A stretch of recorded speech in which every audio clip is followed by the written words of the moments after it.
pouquinho sobre o Canteiros nesse meio de campo, gostaria que o senhor conversasse. Teve uma conversa com o Canteiros em separado, conversou com alguns jogadores. O que determinou essa mudança de posição? Não, então, nós conversamos sempre com o grupo, né? Mas essa semana, junto com a minha diretoria, nós tomamos decisões que tinham que ser tomadas. E futebol se faz disso, né? Então, todo mundo fez a sua parte. Então, a parte maior sempre vai ser dos atletas. Nós não vamos tirar nunca o brilho deles, até porque eles são os artistas, né? Mas nós tivemos nossos artistas fora de campo essa semana. Trabalharam, atuaram, agiram como tinha que agir. E a gente começa a resgatar, começa a motivar um grupo que se faz necessário por isso. A conversa foi em cima disso, né? Então, a Chapecoense, a gente sabe que o esforço que esse clube faz para manter, né, essa qualidade de trabalho, manter esses jogadores aí que são importantes e manter-se numa Série A, que é tão competitiva e difícil. Eu acho assim, nós viemos de dois sistemas mais defensivistas contra um Palmeiras e Atlético. Era importante também você pontuar. E contra o Paraná nós mudamos alguma atitude, né? Se bem que o Paraná colocou uma equipe leve, muito veloz, nós não conseguimos propor o jogo. E os 35 minutos nós fomos engolidos pelo Paraná, como a gente frisou aqui. Fomos ao primeiro chute aos 35 do Paulista. E aí depois nós entramos no jogo, até saímos na frente e tomamos o gol. Mas a conversa foi em cima disso, né? Eu entendo que quando você faz o dever de casa, a tua chance de você alcançar seus objetivos no campeonato ela é muito maior. Porque é muito mais difícil você conquistar fora de casa. E você, claro, atrai o torcedor, você atrai a energia, atrai a confiança e principalmente eles para a execução.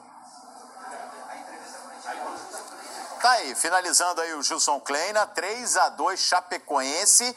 E o Roger Machado, técnico do Palmeiras, vai falar em entrevista coletiva. Vamos acompanhar aí o técnico do Palmeiras. Olha, a primeira pergunta para ele, vamos ouvir. Boa noite. 3 bolas na trave, a primeira delas 1 minuto antes ou 2 minutos antes do contra-ataque que o Corinthians abriu o placar, que poderia mudar a história do jogo. Até o gol foi um primeiro tempo bom, na minha opinião, mas eu também concordo que depois do gol do Corinthians, né, a gente não conseguiu coletivamente atuar bem. E o Corinthians com o placar na frente usa o que de melhor sabe fazer. Tira bem os espaços e contra-golpeia bem.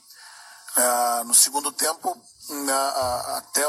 depois dos 30 minutos, né, as mudanças que eu propus para ir para campo demoraram um pouco para entrar e encontrar o espaço de jogo. O Corinthians teve ali uns 3 minutos com 3, 4 escanteios alçados para nossa área, alguns contra-ataques de perda de bola na zona central do campo, mas mesmo assim o segundo tempo foram de 2 bolas na trave, mas você frisou bem, não foram de jogadas construídas. Eu acho que a gente não conseguiu colocar em prática o nosso jogo que nos proporcionasse envolver melhor o Corinthians e criar com mais lucidez as nossas oportunidades de gol. Roger, nos últimos 7 jogos são 6 vitórias do Corinthians. Essa é a real diferença entre as duas equipes? E que tipo de interpretação você faz desses números? Nenhuma. São só números para mim. Roger, tudo bem? A gente está falando muito dessa questão, né, dos últimos jogos. O Palmeiras ter vencido apenas uma vez nos 7 jogos contra o Corinthians. Claro que em outra parcela aí você não estava, mas qual é a grande dificuldade? A gente fala muito às vezes na questão do encaixe, né? Um time que dificulta, você falou dessa linha de marcação do Corinthians. Esse jogo do Corinthians dificulta muito o Palmeiras, na tua opinião? O jogo do Corinthians dificulta os times que vêm jogar aqui dentro. E recentemente nós vencemos o Corinthians no primeiro jogo da final. Então, os números para mim, nesse sentido, eles não são relevantes. Talvez pelo momento, mas o momento recente a gente venceu aqui já atuando muito bem. A estratégia funcionou bem. Como eu disse, hoje para mim foi o fato de coletivamente a gente não atuar bem em boa parte do tempo e tomar um gol numa jogada de contra-ataque, onde a gente estava tentando chegar no terço final do campo com jogadores à área. A gente preferiu um passe um pouco mais centralizado para dentro da área e tentar progredir. Aí sim, deixamos o Pedrinho sozinho para puxar o contra-ataque, não matamos a jogada, né, no meio do caminho, né, ainda no final dela defendemos em inferioridade numérica. Né, como disse, os números nesse momento eles não são irrelevantes nesse sentido. mas o jogo que a gente não conseguiu executar coletivamente, mais do que se defender bem diante do Corinthians. Roger, boa noite. Boa noite. Diante dos últimos 2 jogos, observando o momento em que o Corinthians abre o placar, o Palmeiras antes disso, pelo menos nesse jogo, no jogo de hoje, o Palmeiras foi muito bem, principalmente com o Keno pela direita, os 5 homens à frente, abafando, tirando a saída de bola do Corinthians. Mas quando o Corinthians tem a vantagem diante do Palmeiras, é interessante como a marcação encaixota um pouco mais e o Palmeiras não consegue chegar. O que exatamente o Corinthians faz para travar o jogo quando tem a vantagem no placar? Tira os espaços para que se consiga jogar. Se defende bem e a partir desse momento passa a contra-atacar, né? E com o time aberto, as propostas de mudança, né? Tirando o Thiago e colocando o Danilo, o Tietchan, que é mais leve, para a gente ter mais um jogador à frente, colocando o William, né? Para a gente ter mais um jogador de meio ali, e um jogador que também sabe finalizar bem de dentro da área, tentar jogar mais gente às costas da defesa, né? Mas foi muito bem executado, né? O plano de defesa do Corinthians, como naturalmente acontece nas equipes que saem na frente, dão um pouco de oportunidade e espaço para os adversários jogar. E as nossas mudanças demoraram um pouco para entrar no jogo, né? Depois dos 25, 30 minutos a gente empurrou de novo o Corinthians para dentro do campo, teve a bola no poste do Tonhão, mas não foi o suficiente. A gente não criou como eu disse, com lucidez, né? De forma coletiva, como nos outros jogos recentes. O Roger, além da componente técnico e tático, você sente também que o psicológico dos atletas aqui acaba mudando muito, especialmente quando sai atrás? A gente percebe que alguns jogadores não conseguem jogar, eles não conseguem desenvolver já algumas partidas quando atuam aqui um bom nível. Você vê um lado psicológico forte também nesse sentido? Não vejo lado emocional. Isso é as circunstâncias de cada jogo. Mas o certo é que o Corinthians, quando sai na frente, né, usa da experiência dos jogadores para diminuir o ritmo da partida, fazer com que o tempo passe, né, e por vezes a gente fica preocupado em mais do que questionar, mais do que jogar, outras questões dentro do campo, mas não vejo fator emocional, a forma que o adversário se comporta e a forma como a gente se comporta coletivamente, né? Hoje eu gostei pouco de apenas alguns momentos, como eu disse, coletivamente, né, e individualmente nós, né, não podemos tirar o mérito do adversário, mas hoje coletivamente eu não vi a nossa equipe no mesmo nível dos outros jogos recentes. Ô Rogério, você pensa em variações táticas ou você pretende manter os 3 homens da frente e até ir placando mais uma aí? O Lucas Lima em jogo grande está devendo? As variações táticas, elas foram feitas, né? Elas podem partir da mesma plataforma de jogo, tirando um jogador de meio mais defensivo, colocando um jogador mais leve para chegar à frente, né? Trazendo Dudu para dentro. As variações, elas acontecem. A posição inicial de cada sistema é para começar o jogo, né? A partir daí as variações, elas têm que ocorrer como vieram ocorrendo até esse momento. Não vejo a necessidade dessa dita variação, à medida porque, no meu entender, a gente varia bastante. Agora, com relação ao Lucas, um jogador passa por momentos bons, né, e outros nem tanto, né, em alguns jogos ou parte deles joga bem e outros não, né, não vejo o Lucas, né, devendo em jogo grande, né. Hoje o nosso time, né, coletivamente não conseguiu fazer o seu jogo. Roger, o time vem bem na Libertadores, classificação antecipada, melhor campanha, estava invicto até aqui no Brasileiro.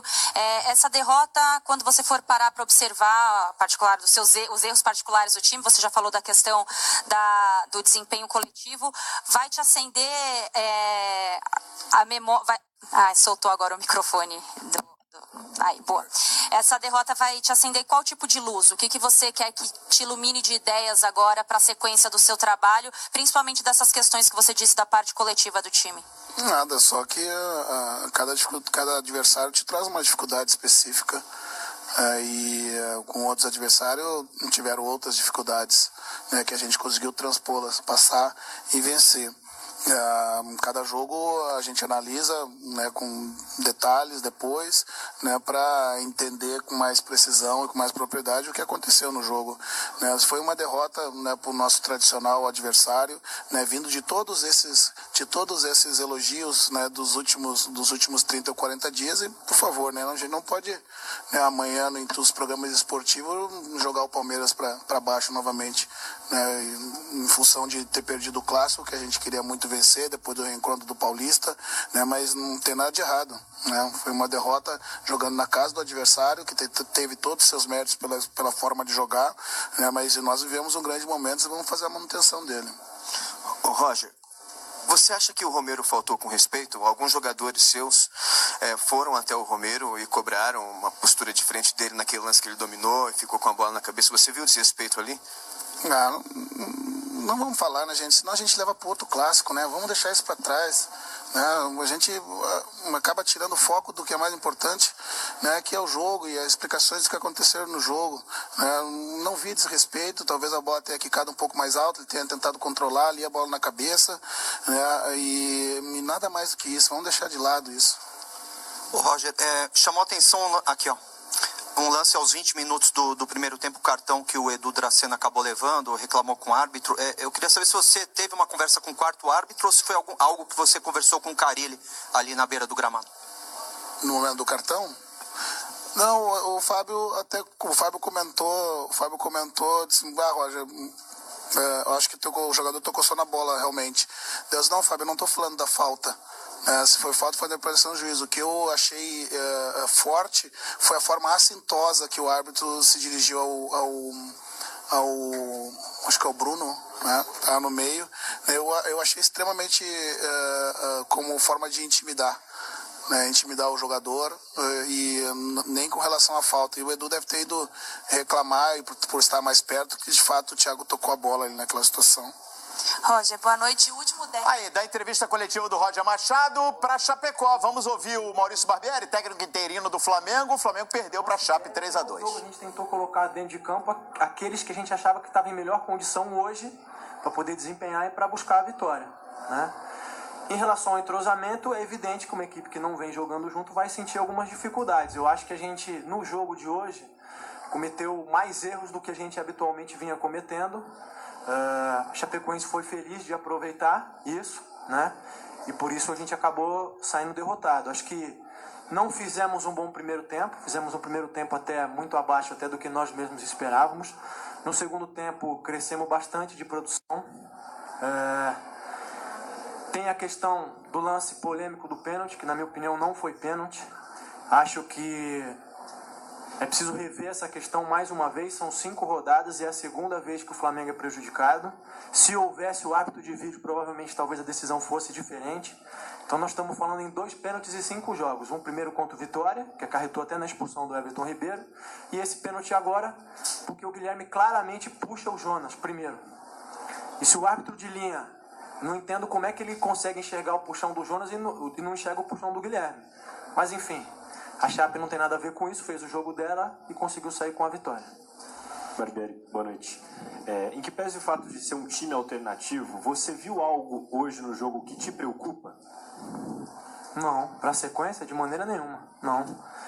Como eu disse, eu acho que a gente acabou cometendo erros demais. Acho que no primeiro tempo a gente tomou um gol numa falha, uma de organização nossa. No segundo tempo, conversamos no vestiário, ajustamos, voltamos muito melhor, empatamos o jogo, estávamos melhor no jogo. Nós estávamos melhor no jogo no momento em que aconteceu esse lance polêmico. Fomos buscar o resultado novamente e estávamos melhor no final do jogo, até com chances maiores de virar o jogo do que a própria Chapecoense. Mas aí num lance infeliz nosso, eles acabaram fazendo o gol. Vida que segue, mas nada que me preocupa não, convicção total. A gente tem um jogo fundamental na quarta-feira, o primeiro jogo de Libertadores em casa com a torcida. A gente espera que a torcida compareça em peso, apoie a equipe, porque é um jogo que pode ser decisivo para a gente conquistar a classificação antecipada, que é o nosso objetivo. Aliás, sobre isso a minha segunda pergunta. Psicologicamente, você acha que a derrota de hoje pode trazer algum tipo de prejuízo para o Flamengo? E como é que chega o time para esse jogo decisivo para o Flamengo? Não vai trazer prejuízo não. A gente sabe que é sempre complicado jogar aqui. Se eu não me engano, a última derrota da Chapecoense tinha sido justamente para o Flamengo, no ano passado. Então a gente sabe que ia ser um jogo difícil. Buscamos a vitória, não conseguimos. Mas tem coisas positivas que a gente vai levar, com certeza.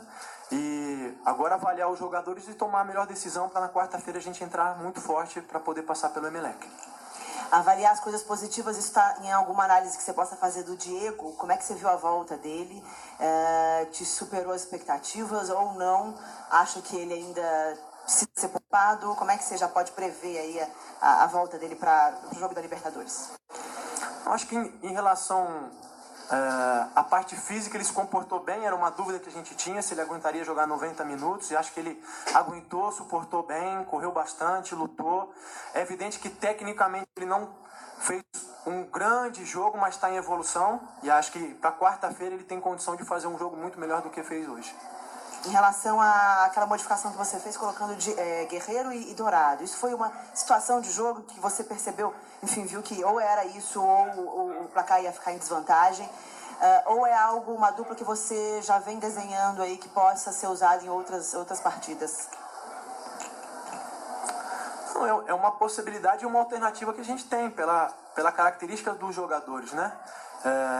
A Chape fez muitas faltas ali no setor de meio campo, não deixava a gente progredir com a bola, a gente não estava conseguindo ter jogo por dentro. Então era essa uma alternativa para a gente poder ganhar peso na área e poder, enfim, tentar ganhar as bolas lá. Na verdade, o Dourado acaba entrando depois do segundo gol, depois que a gente empata. Ele até estava pronto para entrar antes, mas a gente empatou e entendeu que mesmo assim a gente poderia levar perigo e levar vantagem. Por isso que a gente fez essa opção. Isso. Vinha numa sequência muito boa de jogos, continua fazendo 2 gols fora de casa, mas até então, o empate contra o Vitória, remanescente da Série A. Pega outro time remanescente, você perde o jogo. As vitórias, 3 times que subiram da Série B. E tem 2 jogos importantes agora. Tem o Emelec pela Libertadores e tem o Vasco no Clássico pelo Campeonato Brasileiro.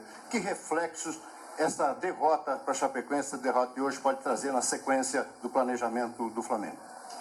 Não, reflexo nenhum. Como eu disse, a gente sabe que é difícil jogar aqui. Você puxou a análise para uma questão que eu acho que não entra dentro de campo. O Inter não pode nunca ser considerado uma equipe pequena, tanto é que o Grêmio vem sendo muito elogiado como uma das melhores equipes do Brasil e não conseguiu vencer o Inter na sua casa. Nós vencemos o Inter em casa. Então, eu acho que essa análise vai por um lado que não tende a agregar muita coisa.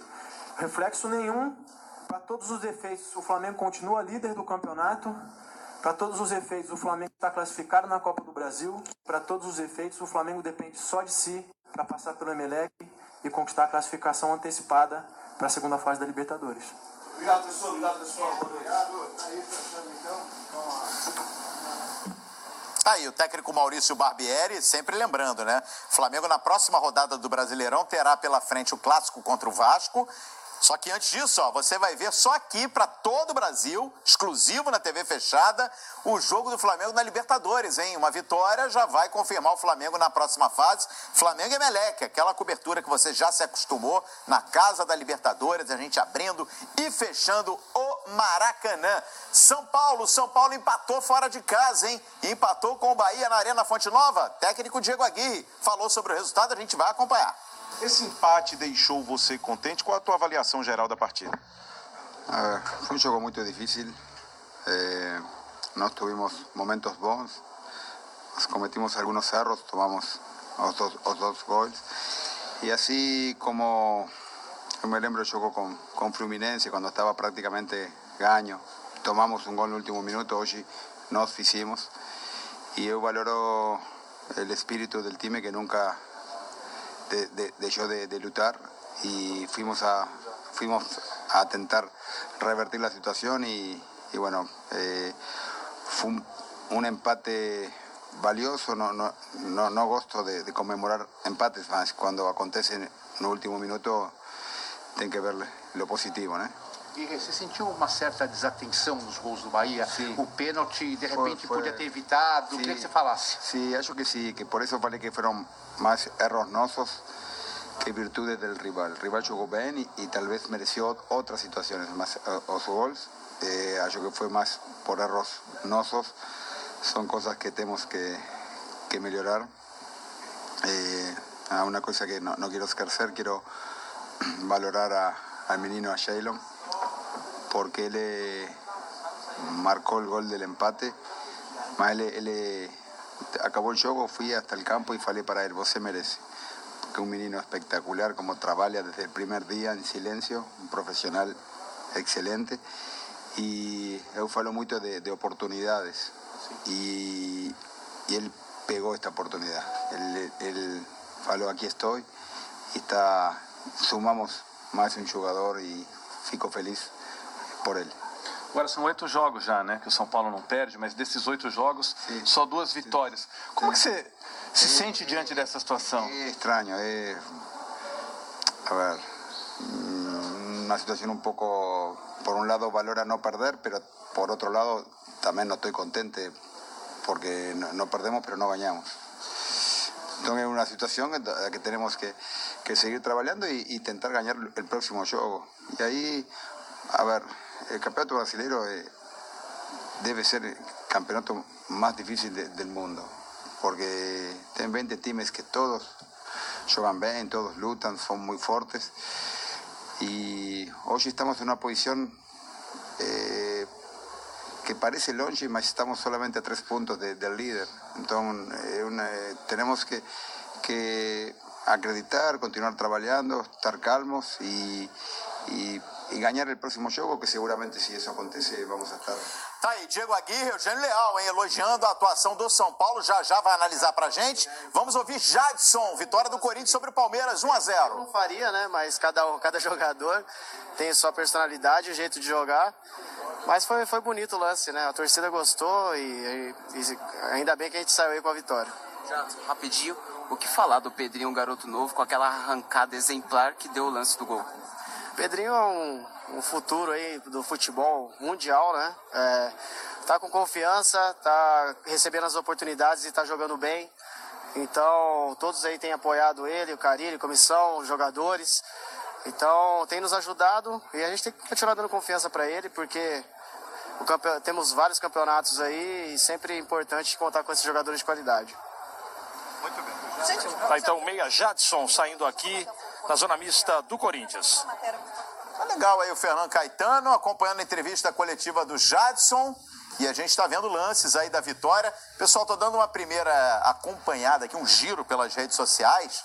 Falando do lado do Palmeiras, o Borja, o Dudu e o Lucas Lima muito criticados no clássico de hoje, hein? O Dudu bem abaixo do que pode apresentar, o Lucas Lima um peso insignificante para a equipe do Palmeiras, como está jogando mal, não é, nos grandes jogos. Até a pergunta foi essa para o Roger, porque em alguns grandes jogos o Lucas Lima some da equipe, realmente muito mal.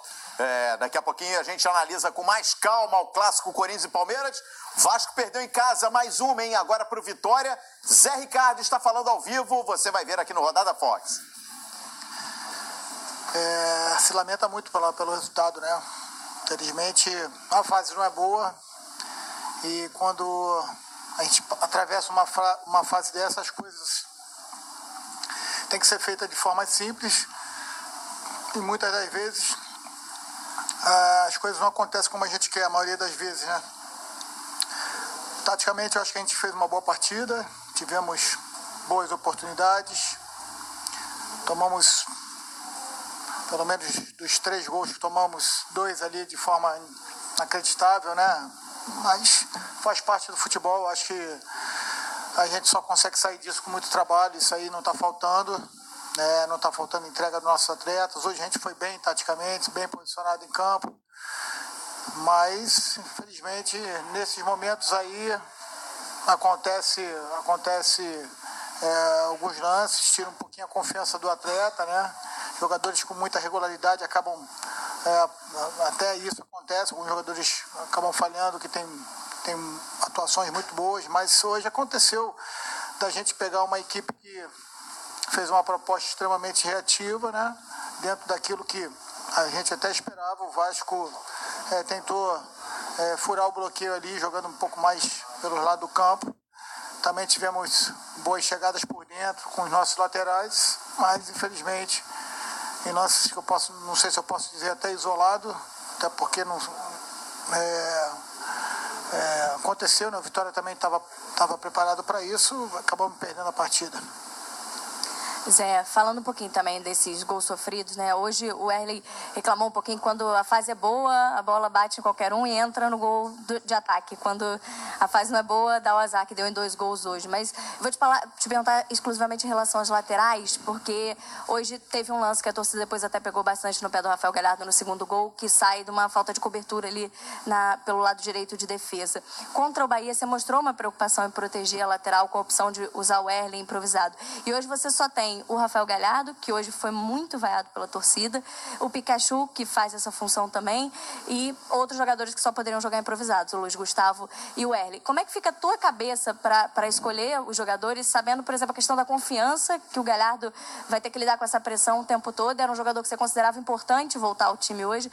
Como é que fica a tua cabeça para escolher esses laterais, para fazer essa proteção, sabendo de todas essas questões, né? Acho que a minha cabeça ficou como todo treinador quando passa por um momento ruim a equipe, né? São muitas as preocupações, a gente vive 24 horas no clube e a gente vai resolver nossos problemas de forma interna. Sobre especificamente o gol, acho até que o Galhardo naquele momento ali estava até bem posicionado numa opção com o Andrés Rios, mas o Andrés acabou não conseguindo fazer esse passe, perdeu a bola ali e logicamente que o espaço aconteceu. O Leandro, que deveria fazer a cobertura, fez a cobertura, só que o Lucas Fernandes levou sorte, né? Finalizou, a bola bateu no Leandro de sábado, estava bem posicionado para a cobertura e encobriu o Martim. Eu acho que você resumiu tudo. Quando a fase é ruim, a gente tem que falar pouco, trabalhar muito e procurar fazer as coisas simples para que devagarzinho a gente busque a nossa recuperação dentro da competição. Aí, o técnico Zé Ricardo falando após a derrota de 3-2 para o Vitória, lances polêmicos em São Januário. Já tem Carlos Eugênio Simon, hein, analisando todas as polêmicas dessa quinta rodada. Agora a gente volta para a zona mista do Palmeiras, lá na Arena do Corinthians. Bruno Henrique, do Palmeiras, falou e a gente acompanha. O que vocês, jogadores do Palmeiras, acharam desse lance? Porque ele fala assim que é futebol. Na minha opinião, isso não é futebol, né? Acho que isso é desrespeito. Então, quando se você faz uma jogada, vai para cima, questão objetiva, isso é normal, né, no futebol. Mas o que ele fez, na minha opinião, não é uma coisa sadia, porque nós somos jogadores e para mim o que ele fez foi desrespeito, por isso que todo mundo foi para cima dele. Você falou para ele alguma coisa especificamente? Falei, xinguei ele pra caramba, porque eu tava nervoso ali na hora e falei bastante coisa pra ele, porque acho que, na minha opinião, ali a gente tava nervoso também no momento e acabei falando bastante besteira pra ele no momento. No primeiro tempo, no cartão do Edu Dracena. Tá aí o Bruno Henrique falando do episódio do lance do Romero, que já a gente vai exibir aqui também, com análise do Simon, mas quero saber a opinião aqui do Eugênio Leal e do Quesada. O Roger Machado minimizou. Né? Para quem não viu o lance, o Romero fez embaixadinhas com a cabeça.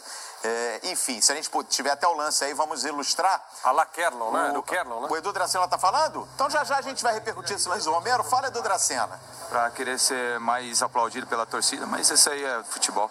O Roger falou há pouco que faltou lucidez para o time chegar trocando passes e criar jogadas. Apesar das 3 bolas na trave, ele disse que o time não foi bem. Você concorda? A gente não conseguiu ter um padrão, né, na maioria do jogo, né? De cadenciar o jogo, de começar o jogo de um lado e terminar para o outro. Às vezes a gente queria começar de um lado e terminar do mesmo lado, então às vezes não tivemos a paciência necessária para que a gente conseguisse furar o bloqueio do Corinthians. Mas mesmo assim, como você falou, a gente teve 3 bolas na trave, onde que o resultado poderia hoje agora estar falando aqui o empate, no último minuto ali a gente teve a bola na trave ali, então aí o discurso seria de repente diferente. Mas como eu falei, eu acho que a gente tem que ter os pés no chão, sabedoria de absorver essa derrota, principalmente num clássico, né? Porque a gente tem agora 3 jogos, né? Com a Copa do Brasil, 4 jogos, né? Com a Libertadores também, quarta-feira agora em casa, onde que a gente tem que fazer de tudo para conseguir essas vitórias. Edu, para alguns jogadores ainda falta um pouco de maturidade para assimilar quando levam um gol no finalzinho do primeiro tempo, num derby tão duro quanto o do Corinthians? Mas você fala que é do Palmeiras? Isso, exatamente. Não, acho que o futebol te permite altos e baixos, né? É lógico que o Palmeiras tem uma maneira de jogar, eles conseguiram neutralizar alguns pontos que a gente tem de forte,